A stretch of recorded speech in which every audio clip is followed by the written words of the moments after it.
अमरावतीच्या मेळघाटातील दहेंद्री गावात एक धक्कादायक असा प्रकार घडलाय। 10 दिवसाच्या बाळाला गरम विळानं चटके देण्यात आलेत।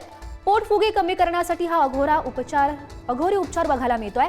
4 महिन्यांपूर्वी सुद्धा एका बाळाला असेच चटके दिले गेलेले होते।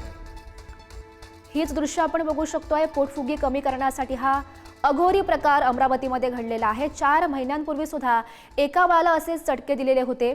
अमरावतीच्या मेळघाटातील दहेंद्री गावातला हा धक्कादायक प्रकार सध्या उघडकीस आलेला आहे। 10 दिवसाचं हे बाळ होतं, छोटंसं बाळ होतं। या बाळाला गरम विळानं चटके दिल्याचं बघायला मिळतं आणि तीच दृश्य आपण बघू शकतोय। आणि या संदर्भात अधिकची माहिती जाणून घेऊयात। आमचे प्रतिनिधी छगन जाधव सध्या आपल्यासोबत आहेत। छगन, हे काही आपण दृश्य बघू शकतोय। 10 दिवसाचं खरं तर हे बाळ होतं, छोटंसं बाळ होतं, ज्याला गरम विळानं चटके दिल्याचं बघायला मिळतंय। गौरी, मेळघाट हा अतिदुर्गम भाग म्हणून समजला जातो आणि या ठिकाणी आदिवासींचं मोठ्या प्रमाणात वास्तव्य आहे आणि त्यांच्यामध्ये अशिक्षितपणा असल्यामुळे उपचार घेताना ते बुवा आणि भूमका यांच्याकडे जाऊन उपचार घेत असतात आणि याच्यातलाच एक प्रकार सध्या उघडकीस आलेला आहे। दहेंद्री गावामध्ये एका 10 दिवसाच्या बाळाला गरम विळ्याचे जवळपास 39 चटके देण्यात आलेले आहेत।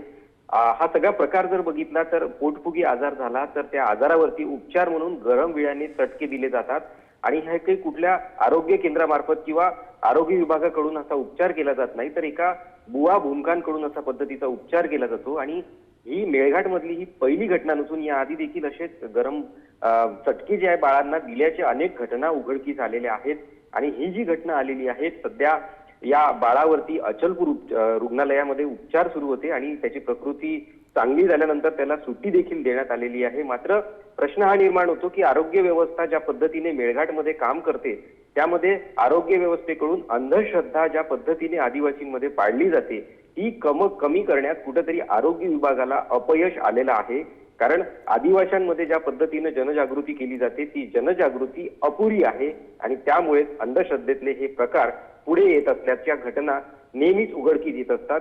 त्यामुळे आता आरोग्य प्रशासनाने अशा पद्धतीच्या घटना होऊ नये यासाठी कायमस्वरूपी उपाययोजना करणं तितकंच महत्त्वाचं आहे। त्यामुळे पोटफुगी सारखे आजारावर गरम विळ्याने दिले जाणारे चटके या अशा अघोरी प्रथा या उघडकीस येणार नाही। या प्रकरणी सध्या पोलिसांनी जादूटोना कायदा विरोधी गुन्हा दाखल केलेला आहे आणि त्या संदर्भातला पोलिसांचा तपास आता सुरू झालेला आहे। गौरी, नक्कीच छगन, हा अंधश्रद्धेचा कहर म्हणावा लागेल। नेमके असे प्रकार कधी थांबतात हे बघणं महत्त्वाचं असेल। धन्यवाद दिलेल्या सविस्तर माहितीसाठी।